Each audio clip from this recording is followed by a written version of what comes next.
উত্তরপাড়া হুগলি, ওখান থেকে আসছি। আমার নাম শান্তনু রায়। আমি আরেকবার এসেছি, এটা আমার সেকেন্ড টাইম ভিজিট। এত শান্ত পরিবেশ বলেই হয়তো দ্বিতীয়বার আবার খুব কম পরিসরের মধ্যে চলে এসেছি। প্রথমবার ক্যাজুয়াল এসেছিলাম, পছন্দ হয়ে গেছিলো, একা এসেছিলাম, এখন সঙ্গে লোক নিয়ে এসেছি।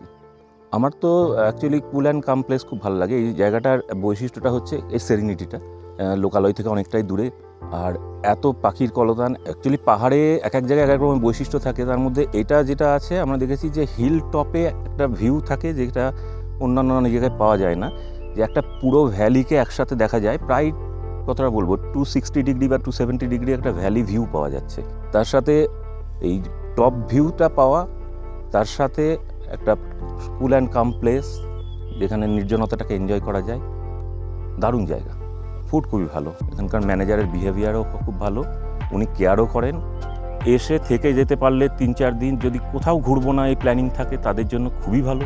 হেকটিক যারা ট্যুর করতে পছন্দ করে তাদের জন্য নেই বলবো না। কালিম্পংকে কেন্দ্র করে যে ঘোরাগুলো আছে, লাভা, লোলেগাঁও, বিভিন্ন জায়গাগুলো আছে, সেগুলো কিন্তু 1-1.5 ঘন্টার মধ্যেই সব।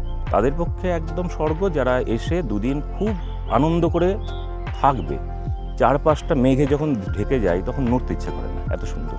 এই জায়গাটার বৈশিষ্ট্যটার জন্যও এটা ভালো। আর এনাদের ওই যে বললাম যে অবস্থানগতভাবে এত সুন্দর খোলা জায়গা আছে যে আপনি এক্সপ্লোর করতে চাইলে ঘরের মধ্যেই সব কিছু পেয়ে যাবেন।